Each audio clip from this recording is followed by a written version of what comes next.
What up, YouTube? Welcome back to Fandu Biz. I've been waiting. You know, this channel is all about financial education, business, and learning to be financially free. So I've been waiting to make this video for a while now, reacting to this dude who rented his car on Hyrecar, and he has about 5 cars apparently, and I guess one of them got wrecked. And he's just talking about his experience and how things went. So I just wanted to react and just see like what if they resolved it, how long it's taking for Hyrecar to go ahead and pay him out. So let's go ahead and play the video, see what this dude's got to say. Welcome to another episode of Jimmy Janks Rants, and this one's personal. This one's about Hyrecar. I had about 5 cars rented out on Hyrecar. On October 9th, 2019, my 2017 Hyundai Accent was totaled by a driver, and it's been 4 months now. I still haven't gotten paid by them sons of bitches. So I've been 4 months. Somebody totaled his car, more like a 2007 Hyundai. That's a good, I don't know how many miles the car on it, but like that's an expensive car. That's not a cheap car. So he bought a car, he put it on a Hyrecar, somebody got in a wreck, and 4 months later, Hyrecar hasn't paid him back. Sheesh. And this whole time he's not making money on the car. There's nothing going on. Dang, that's crazy. Threatening them with getting a lawyer, going on social media, call the guy on your news station, they come to your house and they do a story. And even with all that said, I have emails and all the documents to prove it. Even with all of that, and begging them to resolve it and to pay me my 11 grand for my car, I still have nothing to show for it. All right, now. Told you. That's an expensive car. $11,000 car. He put it on a Hyrecar. It got in a wreck. And now he's out of $11,000. Let me tell you, this is why I buy cars that are not $11,000 when I'm putting it on Hyrecar, man. And the person who rents your car from you, you gotta think, like, if they had their own car, they would have just driven their own car. They obviously need a car from Hyrecar. That's why they're there. They don't have the money to buy, or they can't finance a car because of their credit. That's why they go to Hyrecar. That's why you don't put an $11,000 car, on there and be out of $11,000 for 4+ months. I don't even know. Like, that's crazy, right? And this video was put up a year ago, and he said that was 4 months. And that's just crazy to me. We'll go through the comments and see, but I find that ridiculous that he puts on an $11,000 car on there. If you have an $11,000 car, it is a bad idea, guys. It's a bad idea. I would sell that $11,000 car. I would sell it for $10,000, and I would go find a car for $5,000 and have 2 of them. That is ridiculous, because $11,000 is a lot of money to lose all at once. And that's why you got to be careful when you're deciding to see what cars to put on there. You don't want to put the most expensive cars. You're going to be out a lot of money. And also, if Hyrecar doesn't reimburse you on time, it's going to take forever. You're going to be like, he was out for 4 months without a car. And that's crazy to me. So make sure that you're not putting up like the newest car you have. Make sure that it's a maybe $5,000 car or so. If you have a newer car, put it on Turo maybe. I don't know. Turo might be a little bit better. They might have matured a little bit. I'm not saying Hyrecar wouldn't mature in time, but like right now, I wouldn't recommend $11,000.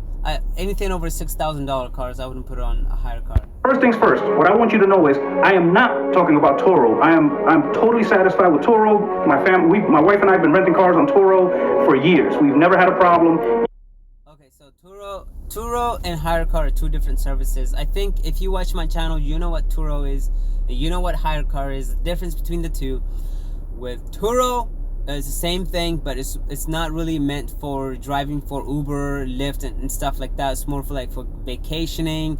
People who vacation to a certain place and they need a car. It's like enterprise kind of, but still like Hyrecar, individuals rent their car out. It's like the Airbnb version of renting cars out. But for Hyrecar, people are hiring that car. They're driving around, making Uber, Lyft, and stuff like that. So that's the biggest difference between the two. And Hyrecar, is a lot newer than Turo too. When we had issues, they've been resolved. They're very attentive. They respond, and they take care of you. This is Hyrecar. This is a service where you rent out your car to people that want to drive your car on Uber or Lyft. This is not Turo. Turo is awesome. This is Hyrecar. I thought it'd be better to rent out my cars long term on Hyrecar. I'm coming to find out through experience, not through people complaining or anything like that on the Facebook or whatever. My own experience, my real experience with Hyrecar. My car was wrecked in October. It's February and I'm not getting paid. It's not happening. I have to ask them a question. I keep getting told that they're looking into it over and over for 4 months. So this is why I'm warning you. Before it goes on, guys, I want to say it's true. Like, Hyrecar communication is hit and miss. You might have a lucky week where they actually pick up the phone and are ready to talk to you, but most of the time, man, it is so hard to talk to somebody at customer service. It is so hard unless you have 5-6 cars and you have an account manager that you can communicate with at any time. It is the hardest thing to do. If somebody rents out your car, like let's say for 2 days, and you want to get in touch with Hyrecar to resolve some problem, maybe change the rental date, you would be waiting 2-3 hours, maybe longer, just to talk to Hyrecar. Other times, it might be 5 minutes, right? So it's just ridiculous. I think Hyrecar customer service needs to be way better. They need to really pick it up. It's gonna really be frustrating for a lot of people who own their car, that are renting it out on there, and as well as the customers.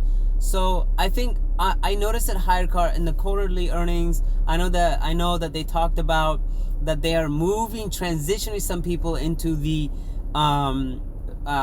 transitioning people into the service where calling and account managers and stuff like that. This is a good improvement for the company, and we want them to continue going in this direction. But that's besides the point. Communication at Hyrecar is hit and miss. It's never like consistent. Do not rent your car on Hyrecar. They don't have their stuff worked out yet. I'm out 11 grand for the car and $1,200 and what the car cost me approximately. It's actually a little higher once you count the insurance that I have on the car, my own insurance. So it's actually more than that. You're probably looking around $1,600 I'm out for the 4 months that the car's been gone. It's somewhere in a junkyard somewhere now, and they have nothing to say about it so far. And I've been asking about every 2 weeks, because I'm also not an asshole. I like to give them a chance to do what they have to do. So if you don't think that 4 months is enough chance to figure out what's going on, or for them to cough up the money themselves and then let the insurance company compensate them, if you don't think 4 months is enough, then go ahead, put your car on there, and when they screw you, you can look back at this video and say, damn, I should have listened to Jimmy Jank. He knew what the fuck he was talking about. Guys, it's true. Being out about $16,000 is a big pill to swallow. That's a lot of money to lose. And that's why when you're putting cars on Hyrecar, don't put $11,000. Don't put anything over the $6,000 worth price car on there. It's not worth it.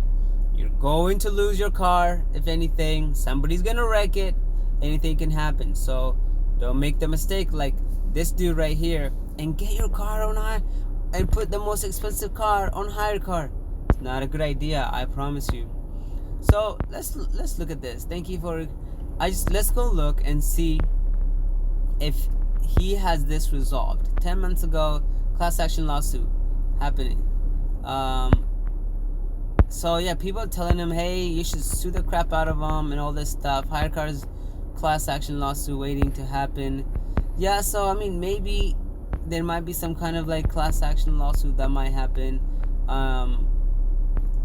I hope something gets figured out, because people are gonna see this video, they're not gonna be very happy, you know what I'm saying? So I really hope Hyrecar will pick it up, handle situations like this before they go social media. People react to them, people post it, and really make Hyrecar look really bad. So guys, I hope I know this video is long like all of them, and I hope there's some kind of value you've taken from this.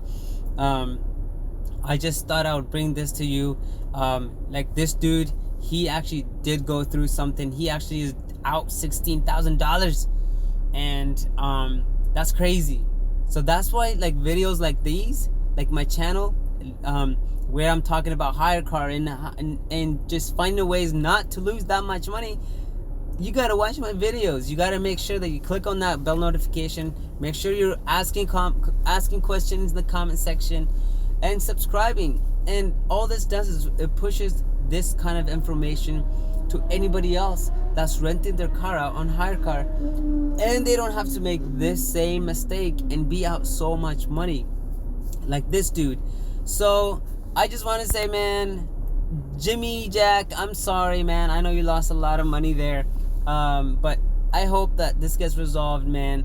I would like to collaborate with you and just talk to you about like how things have been going since 2019. If anything got resolved, if you're still putting cars on Hyrecar, you know. But everybody, I really appreciate your time. I really hope there was some kind of this content gave you some kind of value. If it did, make sure you subscribe, comment. Thank you for joining me. Have a great day.